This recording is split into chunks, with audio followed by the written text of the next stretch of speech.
standards of FDR. Today, though, as a result of the wonderful biography initially by David McCullough that won the Pulitzer Prize, Truman is now recognized as the man who had the courage to drop the atomic bomb, which probably saved a lot of lives, because if we had to invade Japan by conventional means, we would have lost probably 1 million American soldiers. At least that's what the estimate was.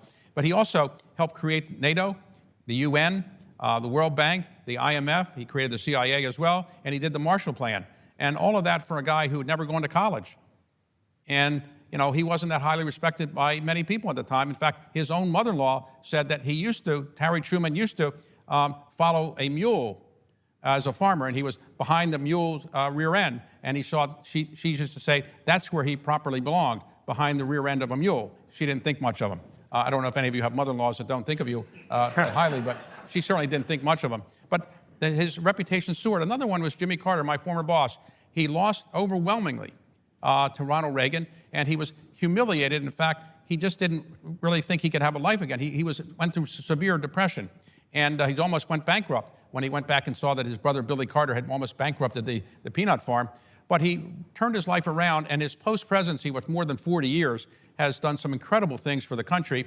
And I think it's made people look again at his time as president, because while he didn't get everything he wanted passed, he got a lot of things passed. Today, if your president gets the appropriations bills through and get the debt limit bill through, they're considered successful. Getting one more bill through is amazing. And Carter got many, many significant things through: Civil Service Reform, Department of Education, Department of Energy, Panama Canal treaties, many really good things. And it was a leader in human rights abroad and so forth.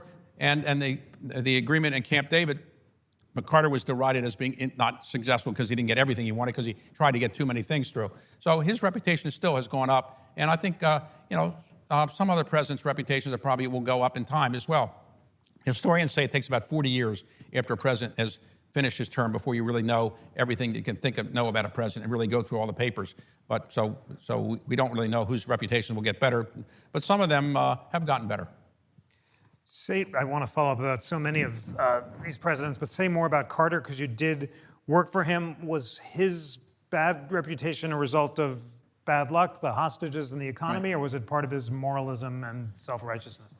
Carter invented the modern way to get elected president. He was a one-term governor of Georgia. You could only run for one term in those days. So people came down to him, and they wanted his support as a Southern governor.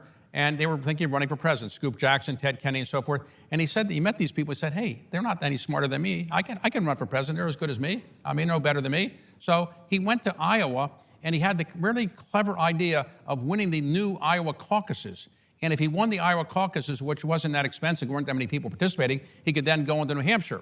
And then he did that, and now that's what other people have done ever since then. So how do you think George McGovern did the same thing to get the nomination? But this Barack Obama followed the same path. So did Donald Trump. You go to Iowa, and remember this: Carter never even won Iowa. He came in second to undecided. Undecided won Iowa. Carter came in second. How many votes did it take to come in second? 12,000 votes. Today, to win the Iowa caucus, you need about 150,000 votes. But so few people participated, and Carter was ahead of everybody else. He got 12,000 votes, and that propelled him to the presidency. It is amazing that he did that. When he became president, he was 52 years old, relatively young.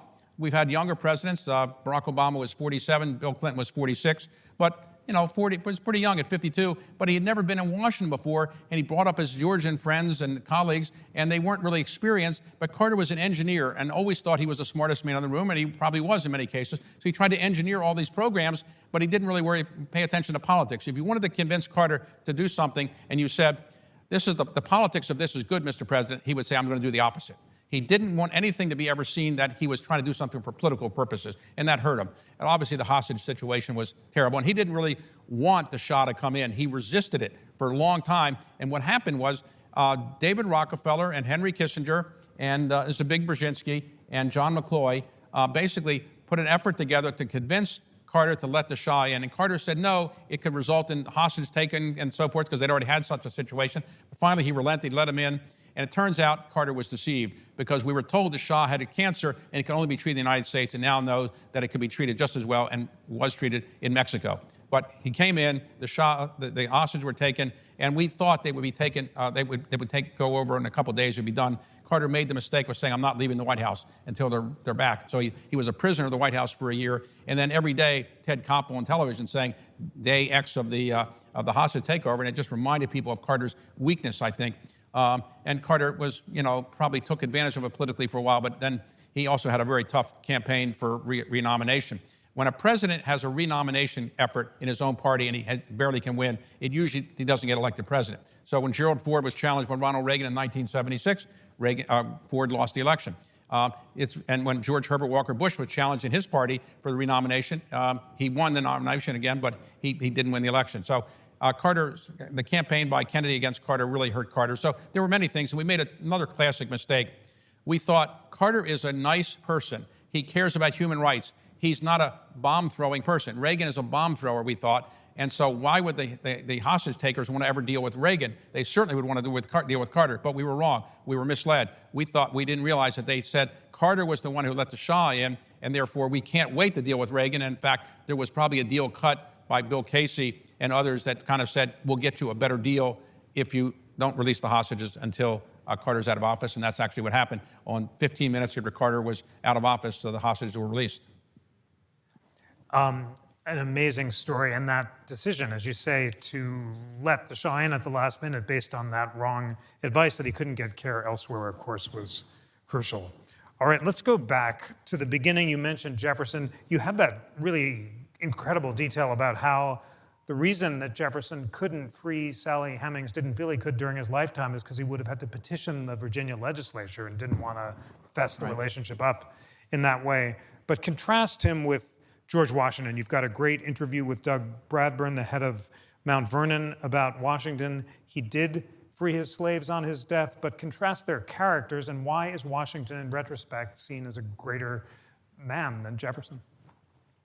Well, Washington was the military leader who won the Revolutionary War. We lost more battles in the Revolutionary War than we won, but Washington knew he didn't have very many troops, and sometimes he had maybe no more than 2,000 or 3,000 troops. They were poorly fed, poorly clothed. When they were not too far from here in Valley Forge, they were basically walking around barefoot in the winter.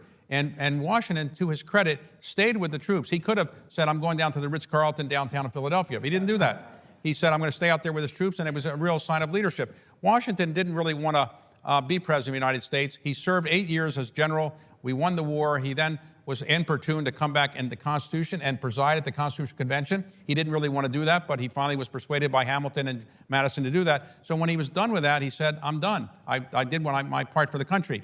And he also said, no male member of my family has ever lived past the age of 50. I'm 57. I don't really want to do this again. I just don't think I'm going to have much longer to live. But he was importuned again by many people to run. He ran, and he won unanimously. In fact, he won. He didn't like the job when he got it. He wanted to quit after a couple of months because he went up to the Senate to get confirmation of some people, and the senators were fighting with him, arguing with him. And he said, wait a second, I'm President of the United States. I won the Revolutionary War. You're treating me terribly. Goodbye, I'm never coming back. He never went back to Congress. He was persuaded to stay out the first term, and then he had a resignation speech or retirement speech written for him by Madison, and he was ready to give it, and then ultimately he was persuaded to stand a second term, and then finally after a second term he said, I'm out of here. And then he died in a tragic way. And Washington was a person who, there are many stories about Washington were not true. He never threw a silver dollar across the Potomac. He didn't chop down a cherry tree and tell his father about it. I don't think that was true. That was a made-up story. But he didn't have wooden teeth. He had animal teeth and human teeth. In those days, there weren't a lot of dentists. So if you wanted to make money, you had a dentist take your tooth out, and you got to pay the dollar. And so those teeth that were taken out were then put together in kind of dentures and along some animal teeth, and they were made into dentures, and that's what Washington had. You'll never see a picture of Washington or Adams smiling with their teeth. In fact, nobody in those days was smiling with their teeth because they didn't have many teeth. Adams had one tooth. Washington had one tooth, and his entire denture was held together with the one tooth that it was a natural tooth. It wasn't a pretty situation then, but here's how he died. Very tragic situation. People used to come to Mount Vernon all the time to pay homage to him. And he didn't know who all these people were. They would come and pay homage to him. So one time he's riding around in his horse, as he did every day, inspecting the farm and telling the farmers what to do and so forth, the slaves really. And then he came back and he was wet because it was sleeting that day. He had guests there he didn't really know, and they were there to have dinner with him. So he invited them to stay, but rather than go upstairs and and changing it for clothing. He didn't want to be impolite, so he sat there in kind of wet clothing, not the smartest thing to do. So that night, when he went to bed, he got sick, and the epiglottis in the back of his throat became swollen. And so they called for the doctors. But before then, Washington said, I want to use the traditional technique that people use to get rid of bad spirits. What is that? You cut your veins. It's called bleeding. And you cut your veins, and the blood comes out, and the bad spirits go out. That doesn't work. And so, so he died. And there was a big fight over what to do with his body. Should he go up to Capitol Hill, be buried there, which people want to do, be buried in Mount Vernon. Eventually, he was buried in Mount Vernon. And, he was really honored by this country in many ways. But we didn't build the Washington Monument it didn't open until about over 100 years after he died. He died in 1799, and we opened the Washington Monument in about 1888. So it took a while to get things done in Washington, even in those days. The human stories are just so riveting. They're what leap out of the book, and it's so great to hear you tell them. So let's just run through the presidents and get as many of them on the table as we can. Gordon Wood on John Adams and Jefferson, amazing interview. Wood wrote that great book, Friends Divided. At the end, you asked him who he'd rather have dinner with. Tell us who he chose and why. Well, when the Jefferson had a really close relationship with Adams for a long time. Remember, at the Second Continental Congress, Adams was the leader. He was the real leader. He was the one who wouldn't break away from England, and he led that effort. And a man who's about 9 years younger was Jefferson, who showed up as 33 years old. He's at the Second Continental Congress, relatively new. He didn't want to be there because his wife was ill, but he agreed to stay. And finally, when they decided we're going to have a vote on whether we should withdraw from the ties we have with England, they sent all the delegates back to get permission to do that, because the delegates didn't have permission to do that. So the delegates were not there at the time. And then a couple people said we need to have an explanation of why we're going to withdraw from England if we do vote that way. And so they had a 5-person committee: Benjamin Franklin, Robert Livingston, Roger Sherman, and Jefferson and John Adams. And because he was the youngest person, 33 years old, and he was thought to be a good writer, a terrible talker. He only made one public speech as President of the United States, his first inaugural. He hated to speak. He had a high, squeaky voice. He never liked to talk in public. But he was a good writer. So they gave him the assignment, and he was in Philadelphia, and he was renting a house. He had about 13 days to write it. And what did he do? He waited for the last 3 days. He was shopping, it turns out, and buying lots of other things. But for 3 days, he sat down and wrote it. He had 2 slaves with him, and he wrote it. And he wrote a sentence that became, as you and I have talked about before, the most famous sentence in the English language. We hold these truths to be self-evident, that all men are created equal, that they're endowed by their Creator with certain unalienable rights, that among these are life, liberty, and the pursuit of happiness. That sentence was mostly ignored. That people were really focused at the Continental Congress on what the sins were of King George. There were 27 of them. They were edited heavily at the Continental Congress. He was so upset that he wouldn't even talk about it in the Continental Congress. He never objected to any of the changes. He later wrote letters to his friends saying, here's my version of the Declaration of Independence. Here's their version of it. Isn't my version better? And in the end, 9 years later, he finally admitted he was the author of it. And in fact, in his epitaph, he now says that's the most important thing, was author of the Declaration of Independence. So what happened? On July the 2nd, we voted to break away from England. And the resolution was agreed to, the Adams Resolution. Richard Henry Lee and Adams had a resolution to do that.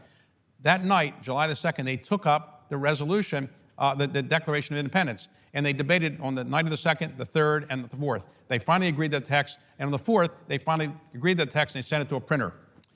On the night of the 2nd, when the original resolution to break away from England was agreed to, Adams wrote to his wife, Abigail, saying, July the 2nd will be the day that we celebrate American history for the rest of time, because this is the day we broke away. And July the 2nd was the day that he thought was important because he was the person who was the progenitor of that. Why do we celebrate the July the 4th and not July the 2nd? Well, the answer is a year later, on 1777, on July the 2nd, they were in the middle of the Continental Congress. We were in the middle of a war, and they forgot. They forgot that they had to celebrate it and forgot it was July the 2nd. They realized at the end of the day, okay, so we'll get organized. So they got organized, and they finally got it around to have the celebration on July the 4th.